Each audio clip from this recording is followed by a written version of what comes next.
All right, look, yeah, I wasn't really even trying to sing with that, but welcome back, y'all, to I Like It Raw with your girl Mikala Leinani.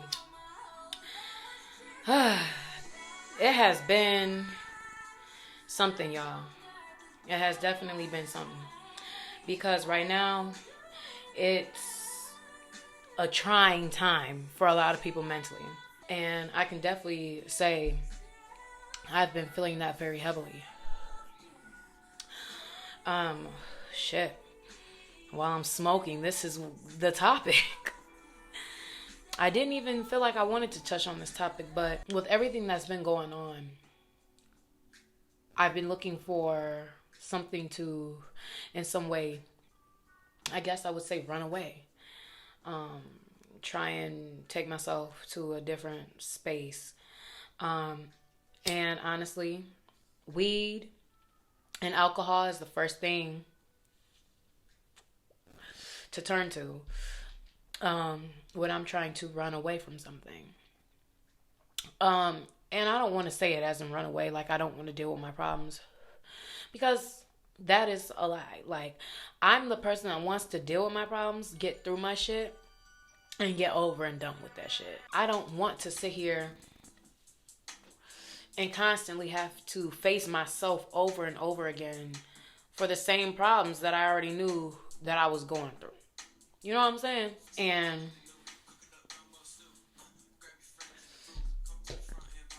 honestly, let me just really dive into it because I've been going through some things mentally.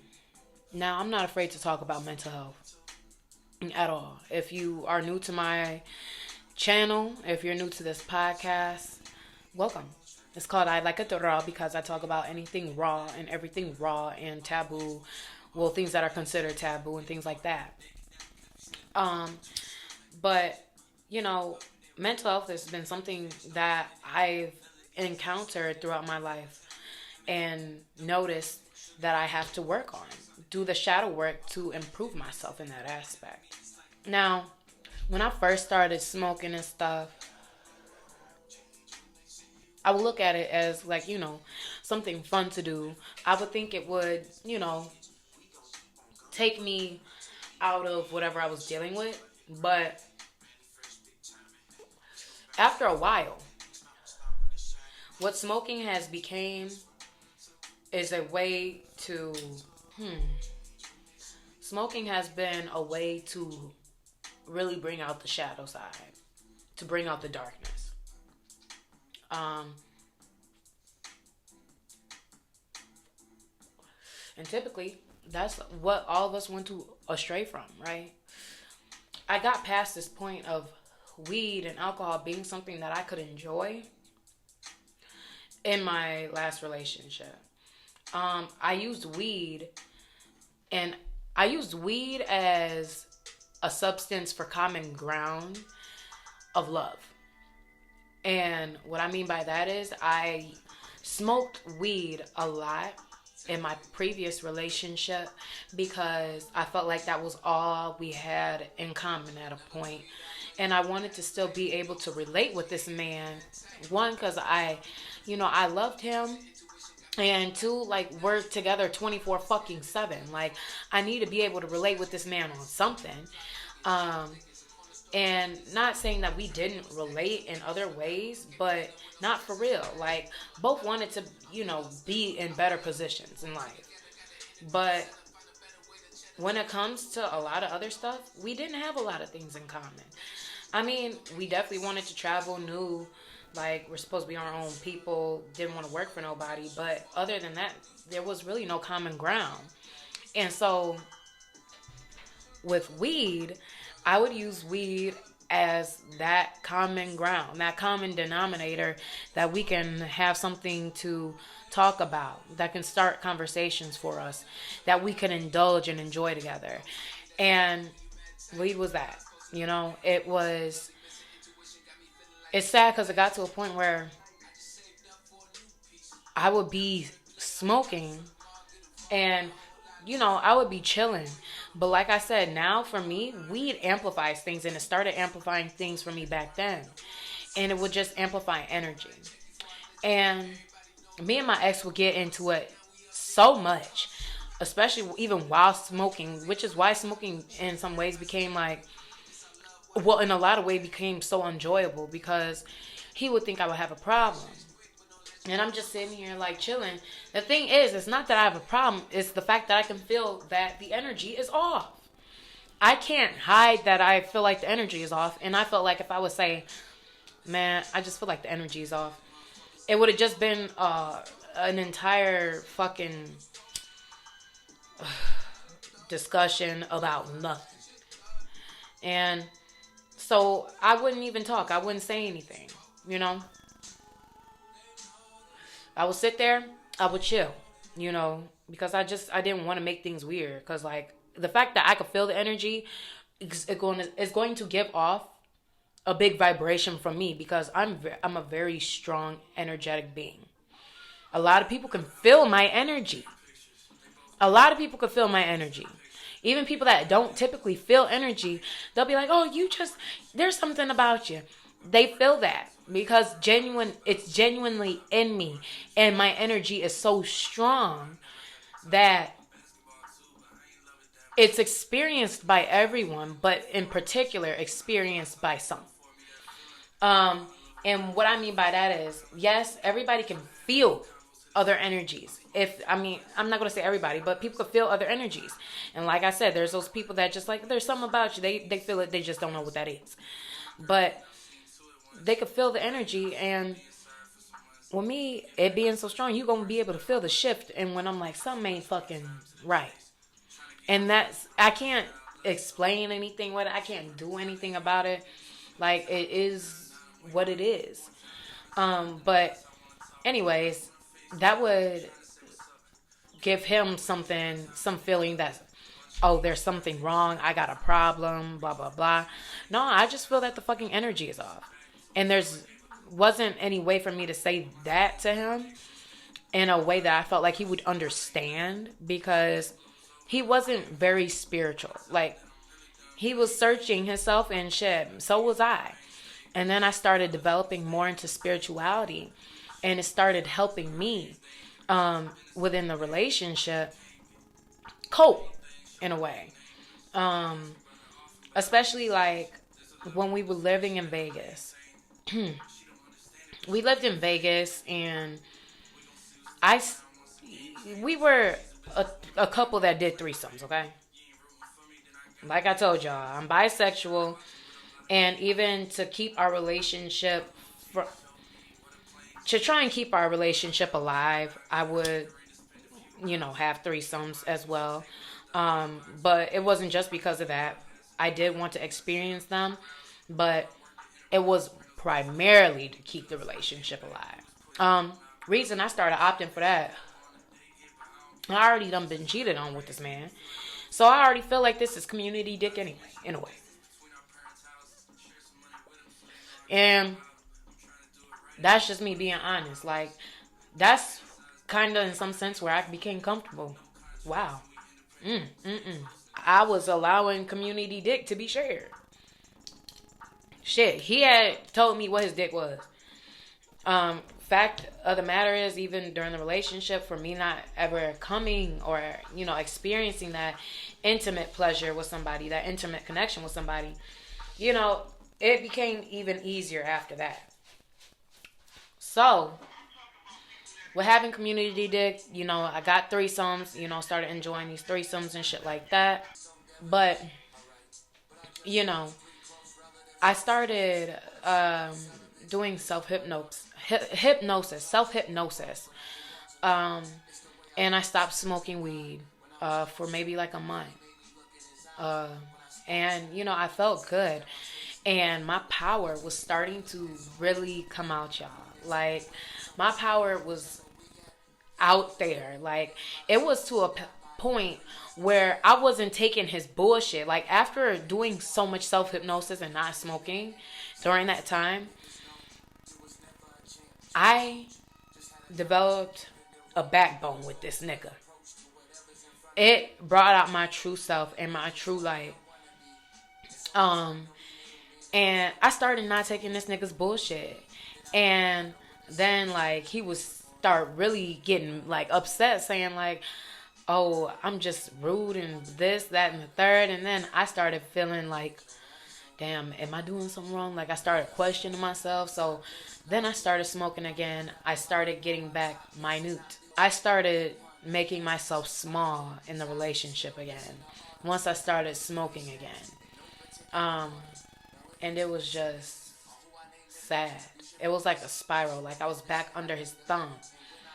And so smoking then again amplified all those feelings, all the feelings of discomfort, of not being able to relate and feel like this is a person that really loves me and that really wants to be there for me. Like, all those feelings did arise so much in the times I would smoke, especially with him, because I would never really even be able to smoke by myself. That's one thing also about that relationship. Like, there was such a thing about smoking, like, where he could only roll the shit. And it was like I had to wait for him to smoke and shit. Like, bro. And if I went against it, it felt like I would get in trouble. Like, with this nigga, I always felt like I would get in trouble. But, sorry, I'm over here touching this lock that I see just twigging poo. But, yeah. I just became a smaller version of myself. Real quiet, real fearful in a way. I didn't want to get yelled at by him and shit like that. And I didn't want to cause problems. And I always felt like he was making everything out to be me, which he was. But it wasn't me. It was him. And it was me. It was a combination. It was what I allowed and it was what he did. Hey, there you go. So that shit would happen. And, you know, that shit was just some bullshit. But all in all, I noticed the power that I gained when I didn't smoke. And that's why, like, I've been feeling weird about weed and alcohol, partaking in it. I grew such a backbone and I elevated, you know. During the last few months of the relationship, it was like I've never felt so uncomfortable around a person. But it was just like, it was like, damn, all these years I used a substance to make myself susceptible to taking harsh behavior. Wow. That is enlightening, dog. God damn. And in some ways, the substance would inhibit me from making the decision to love myself and choose myself. So once I actually stopped smoking, I was able to do that. But I'm sorry, I'm just coming to so many different revelations, y'all. Even when I broke up with him, moved back to Michigan with my family, there was a period where I just wasn't smoking at all. But I felt amazing. I wasn't smoking or drinking. I just felt great. And it just, you know, I felt like opportunities and everything was just coming into me because I knew that's what I needed to do. And even with alcohol, like back in the relationship, I would use alcohol to arouse me, to make me freakier in bed, because we didn't have a good sex life. We didn't. Our sex life was trash. Our sex life was fucking garbage, bro. And it was because there was no intimacy. There was no connection there. And I could be honest, like, the nigga's dick wasn't bad, but it wasn't doing anything for me. Like, the nigga's dick wasn't bad. It just was not doing anything for me. He didn't know how to satisfy me, how to touch me. And I didn't feel comfortable even explaining that to him. Shit, I actually did explain and tell him, like, you know, I like you being dominated. I want dominance in the bedroom. I want all that. You know what I'm saying? And when this nigga would choke me, it was just so... I couldn't believe the shit. I wanted to laugh, dog. I wanted to fucking laugh because I really couldn't. I'm like, this nigga. And when I would talk to him about it, because I'm like a person, I want to role play. I want to do some freaky, fun shit. He's like, man, I done choked you. I always be choke you. Nigga, I could count on my hands how many times this nigga had choked me in a 7-year relationship. Boy, no. I can't even get aroused. I can't get stimulated. But alcohol would serve that purpose. It said, girl, just take charge and go hard and just be nasty. Because I'm not the initiator. I don't like initiating. But I'll initiate with, certain people. But to a certain degree. But, alcohol would just make me lose all my inhibitions, just go for it, and whatever. Sex on being drunk was great. But it's still, to have to use alcohol to want to be intimate with somebody and enjoy the intimate, and be in the intimate moment with somebody, that's a motherfucking no. I shouldn't have to do none of that. So, yeah. But anyways, I had came... Y'all, I'm over here just putting the gloss on and shit. But anyways, I had came back, stopped drinking and stopped smoking. I just was alive, you know what I'm saying? I felt like so many different opportunities were thrown my way. Like I was just in alignment with myself and self-love and taking things as they were. Not trying to use alcohol or weed to cover up those emotions, because it's crazy. Like, as much as people want to act like they don't use weed to run away from their problems, just because it's a natural substance does not mean you're using it properly. You know what I'm saying? Especially my friend Sin. As you know, I am a dancer as well. Sin is my dance partner. She is my partner in crime. Hey, baby girl. But she told me, she's like, I don't want to make it sound weird or anything, but I like to set an intention before I smoke.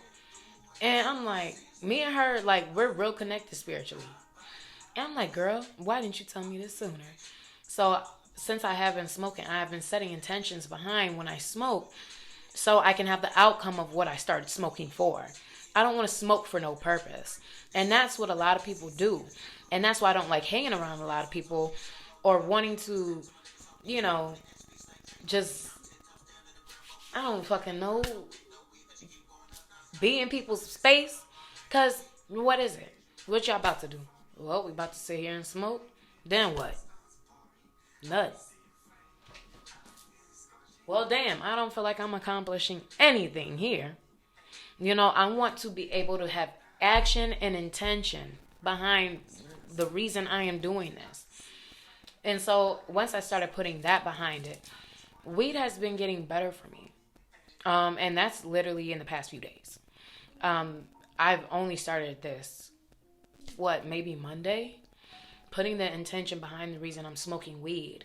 And I have came to so many revelations. I've had so many good crying sessions that were just needed.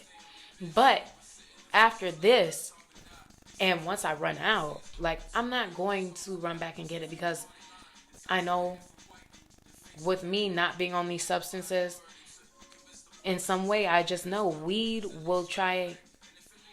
Sometimes if I don't set that intention behind it, it will deter me. Shit. And even when I do set an intention behind it, it will deter me in a way for something that feels physically good. You know what I'm saying? Like, you talk to people or you're nicer than you usually are. Nice people get ran over. Kind people stand their ground. You turn nice. And you allow some things to transpire that you don't want to transpire sometimes. That's why Sometimes it works for me and sometimes it doesn't. But as of recently, it has. And it has been elevating my mind and allowing me to eloquently describe the feelings that I'm feeling, the things that are happening. And that was my intention even behind smoking on camera right here. I prayed. I set an intention behind it. Wow, it's crazy. My head is going crazy calling it prayer because it was prayer to my spirit guides and myself. Because I am creator. I am. So I set that prayer. And here I am, able to talk to you all about this experience to a point where I feel like there are so many of you that do understand what I'm saying. And I hope you do. Because this is going to be your wake-up call. Because if you have been feeling this way, feeling like you just need to let some shit go so you can evolve, because this shit is holding you back. Like, regardless, that be like, you don't even need to quit it completely, right? You don't have to quit it completely. But you can do it at the end of your day when you know it's not going to hold you back from doing what you need to do. It's not going to hold you back from taking care of your priorities. You feel me? But it's not going to deter you from accomplishing what you need to accomplish for that day. So whether it be you don't need to smoke all day until you about to go to bed. Do that. Whether it's, you can smoke during the day, it just needs to be a fucking giddy ass sativa. No hybrid, no indica. Fucking giddy ass sativa. You know that. Do what you need to do. But with this time that I have been taking to partake in marijuana and setting my intention behind what I'm going to get out of it, within doing that, now I know I'm going to be so much better. Like, say for my last blunt or my last joint, my intention is to just stop smoking. I already know, because I know I'll do what my intention is set out to do, because it just frames my mind to accomplish what was said. I don't know. I don't know if it's going to work for everybody like that. I'm just telling y'all what my experience is, my experiences at this time. I'm looking to elevate and to grow, not to be comfortable, not to allow things to pass me by, because essentially weed without an intention will do that. It's done that for me. And has it done it for you? Shit. But all in all, if y'all have ever felt like weed and alcohol does nothing but amplify the shadow work that needs to be done on yourself, know that you're not alone. Because I've been wondering that for myself. I've been wondering if there's anybody else out here that when they're drinking and smoking, and you could be trying to get pissy ass drunk, you just be so cognizant of what's going on, but you just off balance. But I'm cognizant as fuck, nigga. Like, you're not alone. Please, if you're watching this on YouTube, leave a comment down below on your experiences with weed and alcohol. I've done shrooms, but I'll do an entire another episode for shrooms because I have a lot more exploring to do within the field of shrooms. So I can elevate and tell y'all what the fuck I've experienced. But if y'all have ever had any experiences like this, if you have this type of feeling, please drop that in the comments below. Like this video, subscribe if you're not subscribed to my channel and you're watching on YouTube. Share this video. You can copy the link and put it in your motherfucking time news feed shit. Just share your girl around. Let me know if you're feeling like that though. Thing is, I'm gonna tell you, listen to your body if it's telling you to stop. I'm listening. I'm making, like I said, that last joint that I come to, I gotta set that intention. Because there's a lot of success coming my way. A lot of success that is mine. And for me to vibrationally be able to align and stay attuned with it, right now, I'm feeling like there has to be something has to give. And it has to be that. Especially it's like because when I smoke and drink with people, it's just always the same fucking shit with alcohol. It's the same thing. Going to clubs, going to parties. It's the same fucking thing. I'm ready for something new. 111, baby. Always. Like I said, if you are listening to me on YouTube, make sure you like, comment, subscribe, and share. If you're listening to me on any of your major platforms, that be a Spotify, Apple Podcasts, Google, wherever you're listening to me, please share this episode around. Please. I know I done posted this shit on Instagram. Share them clips, y'all. I really appreciate y'all so much. If you are on Instagram like I was talking about, make sure you follow me at Mikala Leinani, MikaLaleini. Follow the podcast Instagram at I Like It Raw Podcast. And my skating Instagram at MK Skates with 2 Z's, no S. I got some incredible things coming up and coming out for y'all, so I'm very excited. Just, keep up with me. Follow me, because there's a lot going on. So until next time, make sure y'all stay high, strapped up, and safe. And I'll talk to y'all soon.